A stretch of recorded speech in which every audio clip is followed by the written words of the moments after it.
Hello and welcome to Get Real Football Experts, another fantasy edition today. We are giving you our top 15 wide receivers, so let's dive into it. Louie, we just finished off our running back video a few minutes ago. So here we go. Give us your number 15, if you can read them. All right, my number 15 receiving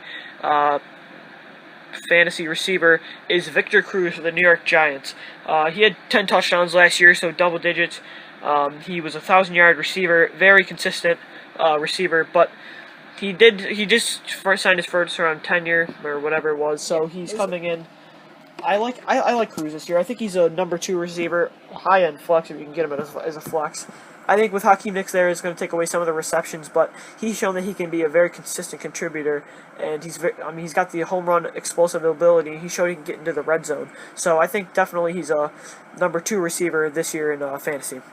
Yeah, my number 15 guy is Wes Welker. His value definitely went down after he went to Denver because Demaryius Thomas and Eddie Decker. No, I said Eddie Decker. I was thinking of Eddie Royal, who used to be there. So yes. Eric Decker. I mean, you can see where I messed up. The two E's. Yeah, Eddie. What the hell was that? All right, we got some problems in Studio 33. All right, go. Let's go. So, Wes Welker, I mean, his value is going to decrease with Eric Decker and Demaryius Thomas there, but he still should be good. He's got, in my opinion, an increased quarterback hit. Would you say increased? Who, Wes Welker? Yeah. I mean, I don't know. It's close, but I mean, looking at what Manning did with his weapons last year, I think it's an upgrade because he's shown he can spread the ball around. So I would kind of say it's an upgrade, but since the receivers are there, it's kind of tough. Yeah, I agree with that. So 15, Wes Welker. All right, my number 14. Wait. Is Wes Welker's full name Wesley? That would be bad. Wesley Welker. He's white. Thank you for bringing that to my attention. I thought he was black. Well, is it Wesley, a black name? Yeah, Wesley Matthews in the NBA is black. Vincent Jackson. Yeah, okay. All right, yeah, okay. Coming off of that, my number 14 is Marques Colston of the Saints. He's a consistent 1,000-yard receiver. I mean, I think he's very underrated. Obviously, Jimmy Graham's in that offense and Darren Sproles, but Drew Brees really relies on Colston a lot. I mean, looking at what he has the breakout ability to score a ton of points. I remember I owned him last year. 1 week against San Diego, he had over 30 points. So he has the ability to score a lot of points. I like him as a number 2 because some of the times he kind of gets lost in the shuffle with Brees throwing the football all around the field with different players. Obviously, Devery Henderson's also a very productive receiver. I think he's a very productive number 2, and I had him as a flex last year because I like receivers and I take him early.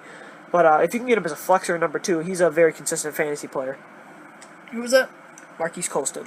Yeah, I also have Colston at number 14. For all the reasons you said. I mean, other than Jimmy Graham and Jimmy Graham and Darren Sproles take receptions away, but Brees likes to spread the ball around. And other than Lance Moore, they don't really have a lot of other good receivers there. Yeah, Lance Moore's a 1,000-yard receiver too. So last year, so he's very underrated.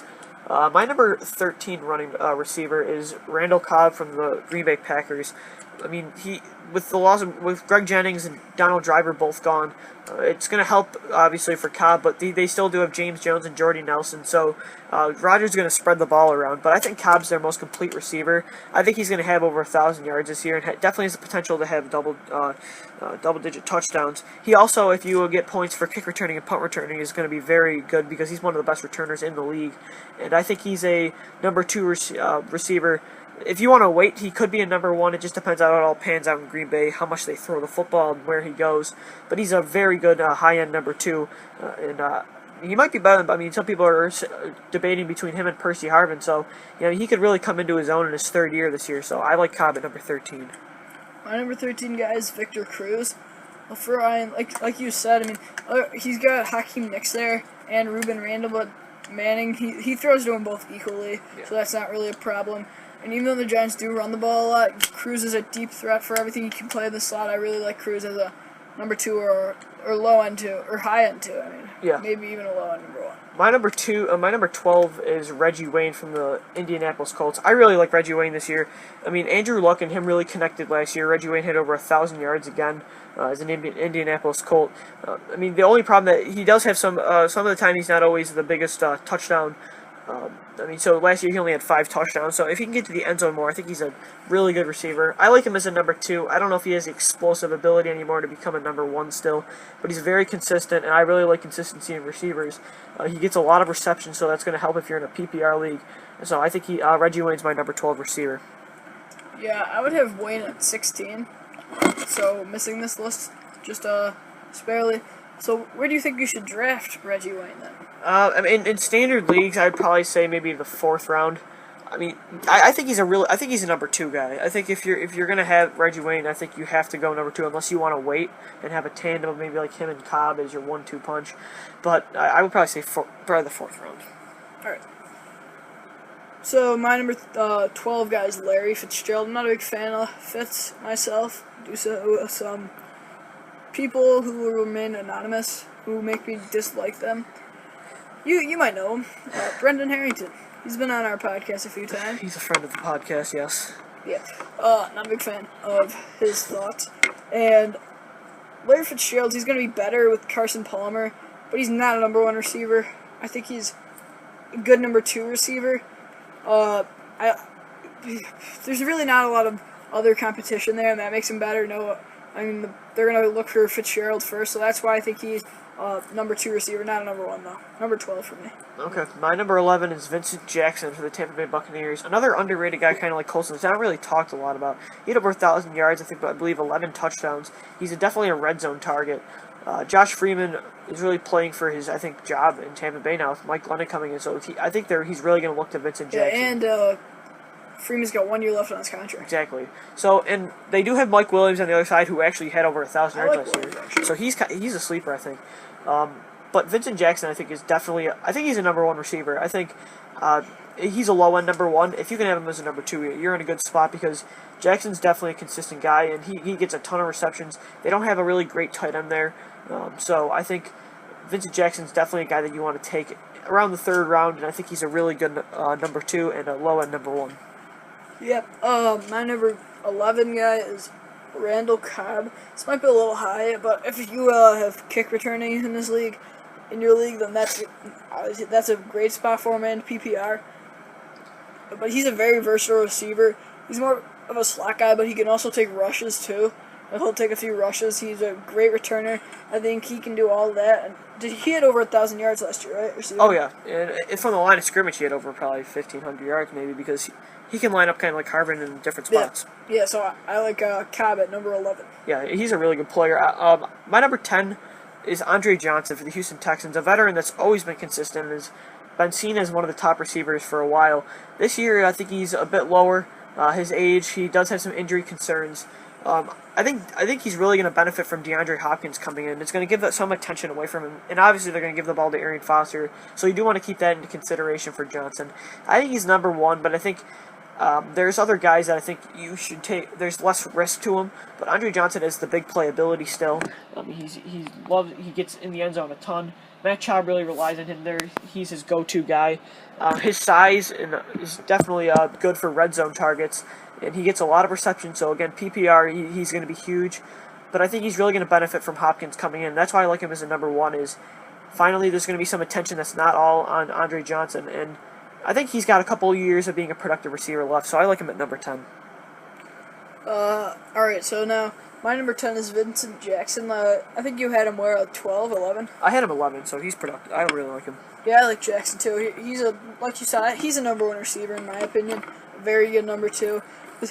There's probably I'd say there's 14 guys here who I'd be happy with as a starter, as a number 1. Oh yeah, receiver's really deep. It's kind of the quarterback where it's deep and you can wait for guys like some of these guys in the later rounds. Yeah, and then number 2 is there's a lot of them, so that's the thing I like about these receivers. It's very deep. So are quarterbacks, so that's why you really got to go after running backs early in the round. So, yep.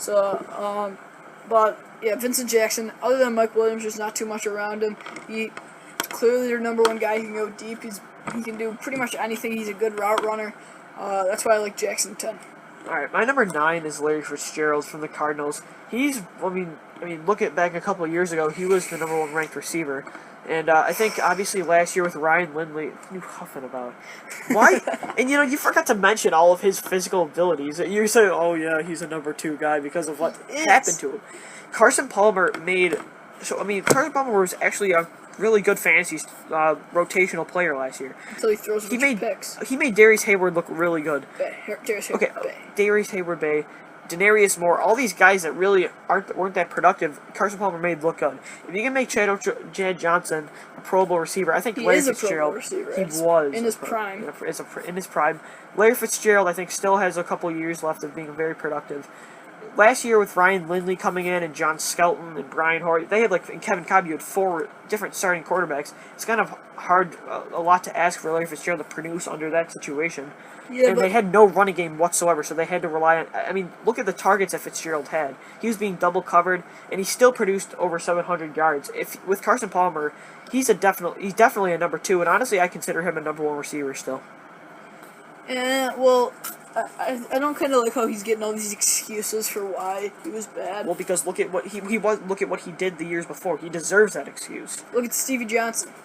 Ryan Fitzpatrick. If Ryan Fitzpatrick was on Arizona, Larry Fitzgerald would be a 1,000-yard receiver again. Ryan Fitzpatrick is nowhere near Ryan Lindley, who never played a snap. He had one touchdown. Kevin Cobb's just as good as Ryan Fitzpatrick, if not better. We'll see what happens with Kevin Cobb then with Stevie Johnson. Well, Stevie Johnson's just a better receiver than Larry Fitz. That's not true at all. He's a better route runner. Then why is Stevie Johnson not on your list? He's a better route runner. Okay, yeah, but Stevie Johnson's better than a lot of guys in route running. Stevie Johnson's a better route runner than Julio Jones. That doesn't mean he's better than Julio Jones. He might be the best route runner in the league. Perhaps. I discussed that with Brendan on the podcast, on his podcast. So I don't know. It's debatable, but I like Fitzgerald at 9. But Stevie could potentially rise, and if Manuel turns out to be one of these guys, he could rise in this list as well. Yeah, he was my number 2 receiver last year, but I'm not a big fan of that. I'd prefer him as a 3 or 4. He's a good flex option too. All right, so my number 9 is Andre Johnson. He's getting old, but I like him. I mean, him like Fitz, and those two are kind of the Larry Fitz. That is, not Ryan Fitz. Yeah. Yeah. Those two are kind of like put in the same class. I like Andre Johnson better, just because he did it last year. He showed what he can do, so he's in prime. He's in prime spot to do it again. I mean, why not? He did it last year. The only difference is he's got a better receiving core. Same quarterback, same thing. He's just got more people to take pressure off of him. So I like Andre Johnson. All right, my number 8 is Percy Harvin for the Seattle Seahawks, traded obviously from the Minnesota Vikings. Harvin was coming off of was having a huge year last year until he had a season-ending injury around week 8-9. He had a knee injury that took him out for the rest of the year. I mean, Harvin was on pace to be one of the top receivers last year, and now going into Seattle, where Russell Wilson has definitely asserted himself as a really productive quarterback in his first year, had one of the best rookie years in a long time. If he's kind of like Randall Cobb, where if you're in a kick returning, punt returning league, you really want him. He's versatile. He can line up as a running back, as in the slot. He's a red zone target. I think Harvin's a number 1. There is that injury concern last year, but other than that, other than those migraines before, he wasn't really injury prone. Yeah, so he's got the explosive ability to become a number 1 receiver. Yeah, I mean, because of those migraine things, he never missed a game for that. So yeah. I'd say he's definitely got a better shot at getting injured than like Calvin Johnson, AJ Green, Marshall, Bryant, Jones, and all them guys. But yeah. He's still not very injury prone like Danny Amendola. Yeah. So my number 8 is Roddy White. He's debatable for number 7. I know that's where you have him. But he's just a little bit less than Julio Jones. I like Jones just a bit better. But they're pretty much the same. Jones is going to put up some better numbers, but they both can go deep. They're both just very good receivers. Both definitely number 1. Yeah. My number 7 is Roddy White. Like you said, they're both really productive receivers. I owned Roddy White last year, and he's consistent. He's a 1,000-yard receiver. But one thing you might want to keep in consideration, obviously, is Julio Jones and all the weapons in Atlanta. A lot of the time when Julio Jones was producing, Roddy White was kind of overshadowed. He kind of wasn't producing as much. It kind of seemed like it was rotating a lot. Like Roddy White would have one big week and then Julio.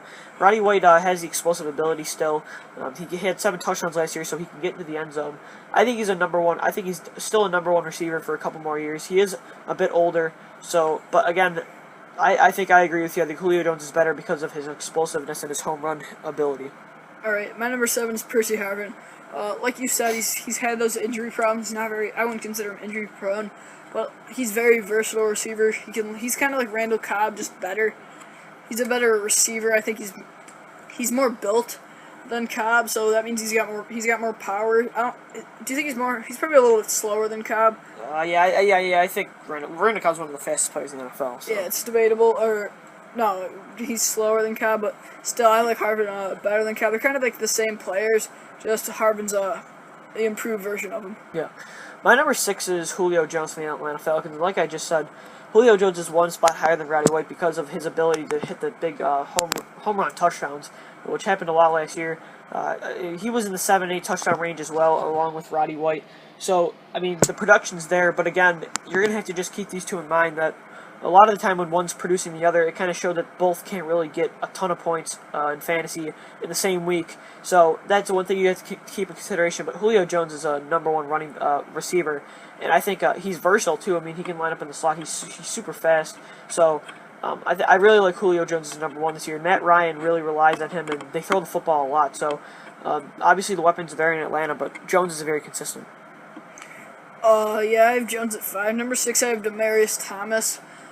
He's even though Welker and Eric Decker are there. Eddie Decker. No, Eric Decker are there.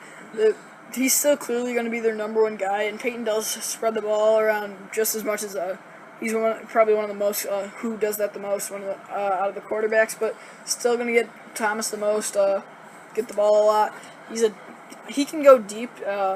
I mean, you don't really know him as a deep receiver, but I like Thomas as my number 6 receiver. Yeah, my number 5 is Demaryius Thomas, and like you said, I mean, but the one thing, obviously, like you said, is Wes Welker and Eric Decker are there.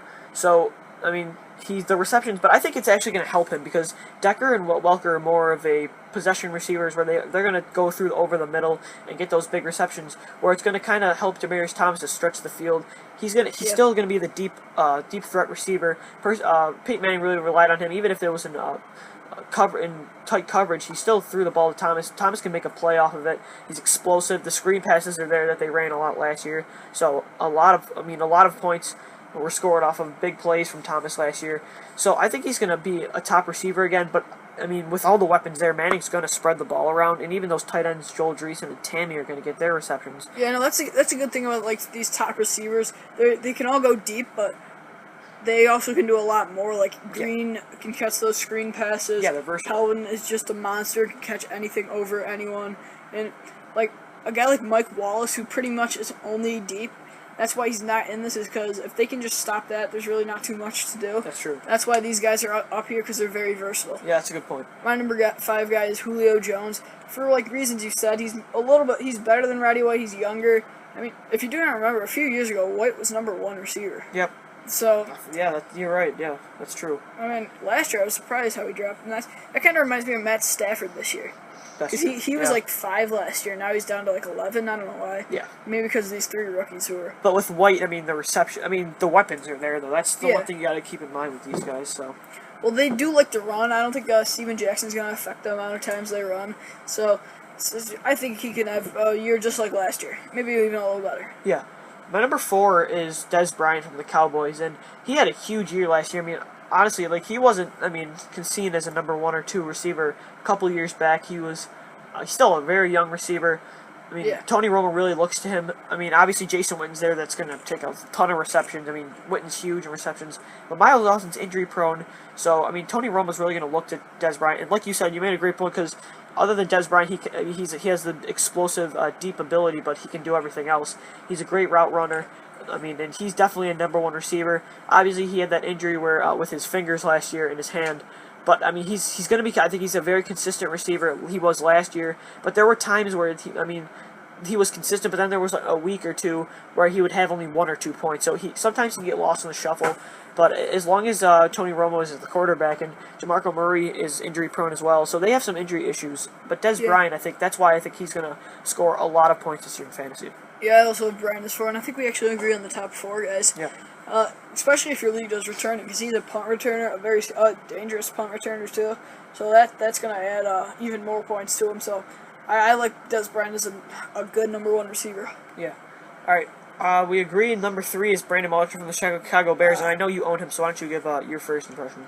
Well, I own him. I'm keeping him in our league. I haven't had him for a game yet, though, because I made a trade for him. So I haven't really seen, I didn't watch him too much last year, but I know he's very good. I know he's a great pass catcher in coverage, as you see the highlights of him catching it when people are all over him, too. I remember that one play when someone grabbed him by the neck and pulled him down, and he still caught it. Yep. I mean, that's probably his best feature, is he can catch very, even though when he's very well, it's covered. Yeah. I was going to say contested. That's more of a basketball. Yeah. Brandon Marshall is my number 3. Definitely a number 1 receiver. He's shown, too, another thing I really like about him is he's shown in Miami that even with a bad quarterback, he can still produce because, I mean, he had Chad Henne for most of the season and Matt Moore, and he still produced 1,000 yards. I mean, Marshall's a great veteran. Like you said, he's great in press coverage, but also his chemistry with Jay Cutler still goes back to Denver, and they're really going to continue that. But, I mean, Matt Forte's there. He's going to take away some receptions. They did finally get a new tight end in Martellus Bennett, who's going to be, I think, very productive. But Jay Cutler is definitely going to look to Marshall. He's definitely going to have over 1,000 yards, over 10 touchdowns. He's a red zone target. He's tall, really good route runner. I mean, he's one of the best receivers. The only reason I don't have him ahead of A.J. Green is because of how young Green is, and Green's the center of attention in Cincinnati. Well, let's hope he does that. So yeah, we both have A.J. Green at number 2. I really like Green. I had him last year. He's such a good player. He's a very good deep threat. He takes those screen passes too. He basically is the reason why Andy Dalton's good. He's basically bringing that team to 2 playoffs. I mean, they have 2 very good. They have other good pieces around him, but Green is. I really liked A.J. Green. I really like him. Yeah, I agree with you. I think he really does carry a lot of the load. Mohamed Sanu, I think, is going to help him because, I mean, after a while, they're going to really press up on Green. Yeah, well, they do have an underrated defense, too. But. That's true. Yeah, Geno Atkins is an underrated guy, but I kind of agree with you that more A.J. Green's made Dalton look better than Dalton's made Green look. Oh, yeah. So, but I think he's definitely going to continue. He kind of resembles Johnson where he gets a ton of receptions, so PPR definitely look for him. I mean, honestly, he could emerge eventually. I mean, there could be a time where they debate between Calvin and Green, but for right now, I think Green's still at number 2. But definitely, I mean, I think he's a second-round pick because I think you should be taking a running back in the first. Yeah. Well, I think the only player that's not a running back that's okay to take in the first is Calvin. True. I mean, and Green's definitely going to eventually be up there. I mean, he's already the number 2 guy. Number 1, probably. Yeah, most likely. Well, so, how old is Calvin? Calvin's still in his 20s. I mean, he's only a 4-year receiver, so he's going to be there for a while. Yeah, they're both going to be up there. These are the 2 future fantasy receivers. I mean, how far do you see? Do you ever see Andy Dalton getting up there? Because I do like Dalton, not fantasy-wise, but I do like him as an NFL QB. Yeah, I mean, I like him, but I don't think he has that it factor where, I mean, he can really do different things like RG3 and Russell Wilson can. I mean, he's been very productive, but look what he did in the playoffs, though. Yeah, I mean, he made the playoffs, but look what he did in the playoffs. Yeah, he really just didn't show up. Fantasy-wise, I mean, I think he's a good number 2, but, I mean, as long as he has A.J. Green, I think he's going to be productive, but it just depends on how long Cincinnati's going to commit to him if they just don't really get it done in the playoffs. I mean, there might be a time eventually where they move on, but I really like Dalton still. He's young, only a 3-year guy, and when you make 2 consistent playoff appearances, I think it's a good sign for him, and of course, A.J. Green. All right, number 1, we both agree on Calvin Johnson, and why don't you give us your opinion? Yeah, I've had Calvin Johnson for the past 2 years, best receiver in fantasy football. Broke Jerry Rice's record last year with 1,900 yards and 92. I mean, the only thing that I didn't really like was that he only had 5 touchdowns last year, but I think that more was on Matt Stafford, who was, I mean, they threw the ball so many times, they were spreading the ball around. Yeah, well, they also like giving it to Mikael LaShore in the red zone, too. That's true, and plus Reggie Bush is in town now, which might take away some receptions, but he's definitely the number 1 guy. Oh, yeah. Matt Stafford's always going to be looking to him. I mean, 2 years ago, he had 16 touchdowns, so I definitely think he's going to get back to his 11, 12 touchdown range. Oh, yeah. Obviously, I don't know if he's going to be able to post the same amount of yards, but, I mean, he's definitely a consistent guy. You could consider he's a first-round pick because, I mean, he's just so dominant. Obviously, running back's going to be there, but, yeah, I agree with you. I think he should be the only guy that's considered in the first round that's not a running back. Well, yeah, but a low first-round pick. Probably, like, I mean, 7, 8, 9, 10 around. Because if you're taking him top 5, that's absurd. Yeah, because you take him with the 4th pick, I would love to see your running backs. Oh, yeah. So that's a good point. So, yeah, Calvin Johnson's number 1. Yeah. I totally agree with that. Okay, so but before we go though, give one receiver. Give one sleeper for receiver. I'm gonna go with. It's tricky because it's so deep. I'm gonna go with a deep sleeper here, like I did for the running back. Ruben Randall. Ooh, okay. I like Randall. He's gonna be a number 3, or not 3, maybe a 4 receiver. But I definitely see him putting up numbers kind of like Manningham did for the Giants a few years back. I mean, the defenses are going to be worried about Cruz and Nix, so that opens doors for Randall. I'm going to go really deep as well. I'm going to go with the guy that's a rookie this year that was picked in the 3rd round, Stedman Bailey, the receiver for the Rams, who was Tavon Austin's teammate in West Virginia. Honestly, I mean, he's a complete receiver, and he might be able to emerge just as good as Austin. I mean, with obviously they have Bryant Quick there, but I don't think he's going to emerge as a guy. I think he's the 4th guy. I like Stedman Bailey as the 3rd guy behind Gibbons and Austin. And honestly, I think you might be able to see him emerge. That's really deep, though. I mean, he's a waiver wire pick. I mean, if you want to go really deep, and then some other sleepers that are probably, guys, that are rookies is DeAndre Hopkins. Maybe a James Jones is somewhat of a sleeper that's going to fall. Yeah. But if you want to go really deep, I think Ruben Randall and Stedman Bailey are guys that might actually produce this year. Yep. All right, that's going to do it for today's and Get Real Football Experts podcast Fantasy Focus Edition. Make sure to follow me at DB Sports Talk, Dave at Dave Crest Sports. Subscribe to our YouTube page at youtube.com/NFL Experts. Check out my blog at eaglesportstalk.blogspot.com. Also check out our podcast on getrealfootball.com. Yep, on the sidebar it says The Football Experts. And check out my and Brendan Harrington's Bills blog, realbillsnow.blogspot.com. Articles from both of us and a podcast every Wednesday. All right, that's going to do it. Thanks, football fans. It's been real.